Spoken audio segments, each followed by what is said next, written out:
In the last 6 months, our agency created 3 Facebook ads that were responsible for generating more than 1 crore in sales for our clients. So what I will share with you today in this video will be 5 quick lessons on creating Facebook ads. And these lessons are the lessons that I've learned during the journey of building my own digital advertising agency, the team that I'm blessed to have today, and also generating case studies in 14 different niches. So without any further ado, let's get started. So the first lesson I want to share with you is pain versus problem. Now, before I dive deep into it, I want to give away the framework to you. Show the pain, explain the problem, and then sell the solution. So I've seen many marketers make this mistake, and I would be lying if I said that I did not. I made the same mistake 1,000 times.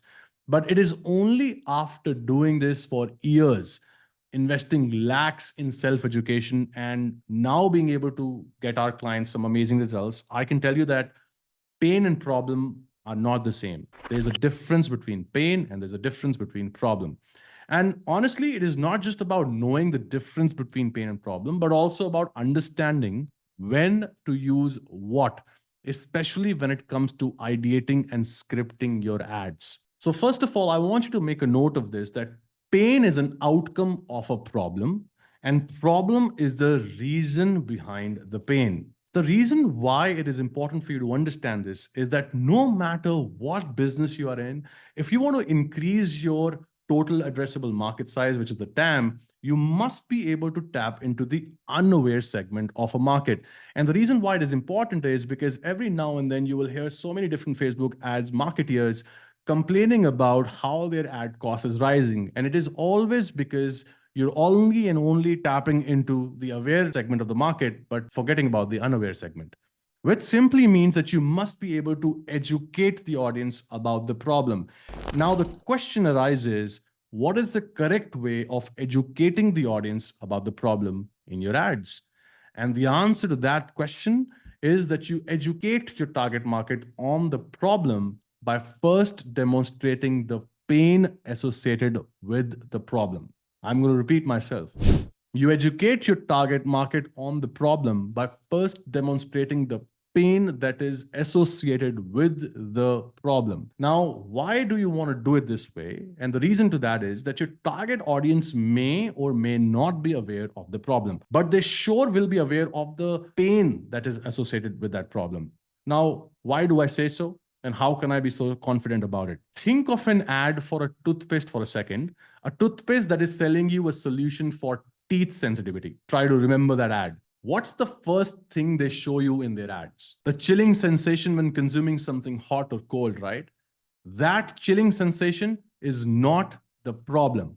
That chilling sensation is the pain, and the problem is teeth sensitivity. Therefore, the correct way to structure your ad, especially when you want to increase your total addressable market size so that you sustain a performance, it is by first showcasing the pain your product or service can solve, which your target audience is experiencing because of a problem. So showcase the pain first because of a problem. And the problem, don't forget, the problem is the reason behind the pain. And like I said before, they may or may not be aware of the problem, but chances are really high that they will be aware of the pain. That reminds me of a great quote by Alex Hormozi. It goes like, the job of a good writer is to make the reader understand, but the job of a good copywriter is to make the reader feel understood. So how do you make your target market feel understood in your ads? It happens by showcasing or talking about the pain. And remember, pain is the outcome of a problem. That brings me to lesson number 2. Don't say everything in your ad creative. I see many entrepreneurs struggle with drawing a fine line when it comes to knowing how much is enough to say, particularly in the ad creative, if it is a video ad. So I want you to remember that your ad creative is not the only part of your Facebook ad. A Facebook ad comprises of different elements. For example, ad copy, ad creative, headline, and even the description.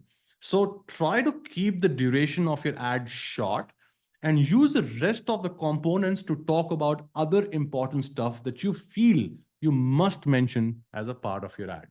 So don't try to say everything in your ad creative, but use the other components to highlight the important features and benefits of your product or service. That brings me to lesson number 3, congruency in each of the components of an ad. Think of each component of your ad as a dialogue. So let's visually simulate a user journey on Facebook. Someone is browsing and scrolling through the news feed, right? He or she sees your ad. What's the first thing he or she will notice? The ad creative, correct?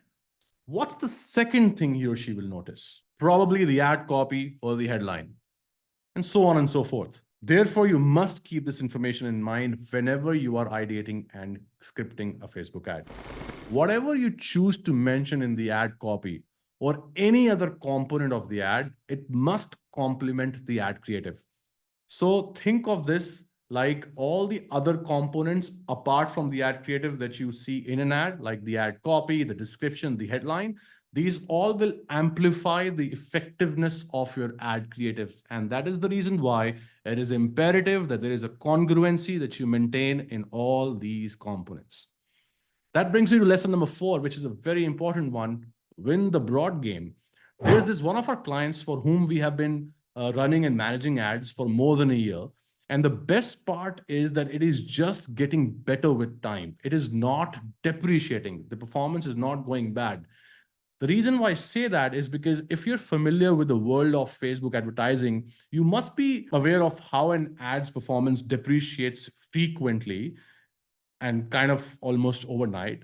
And one fine day you wake up and the ad stops performing. Now, while there are other factors responsible for it, one of the most common reasons I feel is the overhyped audience interest targeting kind of hacks, right? And even worse, people narrow down their targeting by including different layers of audience interest in their ad targeting. That's even worse. So if you truly want to build a relatively more sustainable ad performance, win the broad game. Avoid using interest-based targeting. And this in itself, honestly, is a very deep topic. And let me know in the comments section below if you want me to share with you how to win the broad targeting game, which means no targeting, like no interest targeting, and how do you really win that game. So if you want to know more about it, just let me know in the comment section. I'll be more than happy and willing to share that with you. Moving on to the last but not the least, lesson number 5, which is stop selling in your ads. People on Facebook or Instagram have a million distractions. In fact, they access their social media from a device that keeps them distracted all the time, their mobile phone. So the question arises, how do you make ads that go unignored and at the same time deliver results? And to achieve that, contrary to what you may or may not realize, you need to first stop selling in your Facebook ads. Just look at it from a different perspective. You do not run ads to sell a product or service. You run ads to sell an informed click. And I'm going to repeat this. You run ads, Facebook ads, to sell an informed click. And informed is the keyword here. That is achieved by educating the audience. There are so many elements that will be responsible for converting someone into a paying customer through your ad. For example, one of those elements is the landing page. Why do you even have a landing page when you want to sell, mentioning everything about your product or service in your ads alone? So think of your Facebook ad as a desire creation tool. Run ads to create a desire by educating the audience.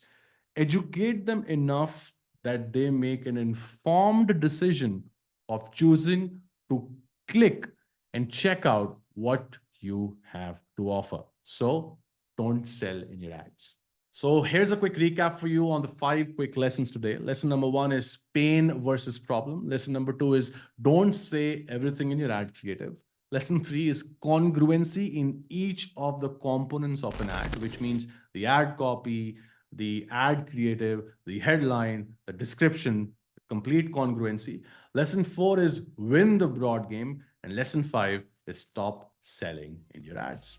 So I hope to meet you in the next video. If you like this video, please hit that subscribe button. It would really help me to keep publishing such content and sharing with you more insightful observations that I get after implementing things in our business as well as our clients' ad accounts.